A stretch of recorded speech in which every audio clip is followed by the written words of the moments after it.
Umviriza rero, Mose aravutse ariko avukiye mu muryango uri kurahigwa no mu gihe cyo guhigwa. Ira mugenzi wawe akwegereye umubwire nti iyo yuguruye ntawugara, iyo yuguruye ntawugara, no one can close.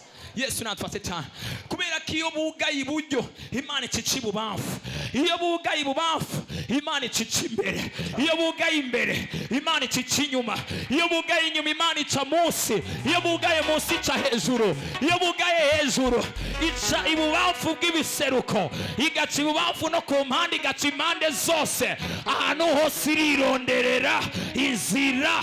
Yesu natwase cyane gose. Mose aravuka, haleluya, amaze kuvuka arahiga. Umviza ndakubwira, iyo Mose hatari kuba kijya kibazo cyabayeho cyo kwica abana bo muri Egiputa kugira ngo ntihashobore kugwira Abisirayeli, Mose nta kuntu na kumwe yari gupfa kugera mu nzu yo kwa Farawo.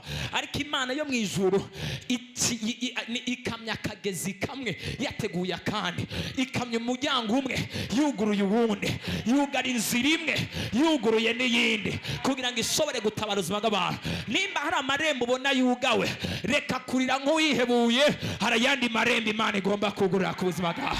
Yesu natufashe cyane gose, haleluya. Imana irabyemera, birebwa ngo izotanga ingabo nyinshi zipfe ku bwacu. Imana irabyemera.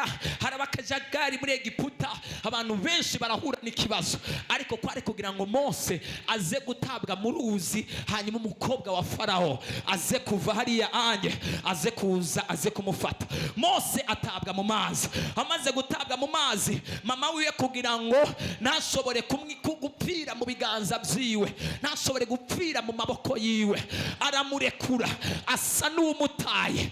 Naho hari ibiganza byakurekuye, naho hari ibiganza byagutaye, ibyawe ntibirarangiriraho, ibyawe ntibirahereraho, ibyawe ntibirarangira. Imana yuguruye ntawugara.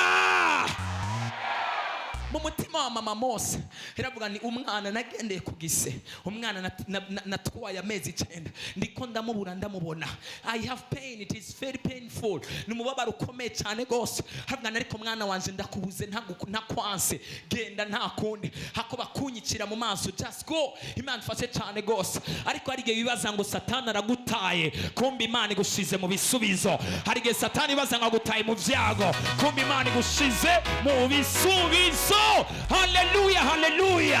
Ndavugishwa kuza ngo umuntu wese ari hano asa n'uwatawe ahantu, aho nyene ahuri, aho nyene mu bukene, aho nyene mu bupfuzi, aho nyene mu bugumba, aho nyene mu bibazo. Ariho Imana yerekanira ugukomera kwayo, ariho Imana yerekanira intahe, ariho Imana yerekanira ikiganza cyayo. Abizera barihe batere haleluya we, tera haleluya, wongera utere yindi haleluya. Aho nyene Satani yagutaye, in that pain, in that swallow, muri ayo marira, muri ako gahinda, muri uwo mubabaro, muri ubwo bukene, muri ibyo byaha, aho nyene Imana iguhindukirane ku butabazi bwinshi cyane.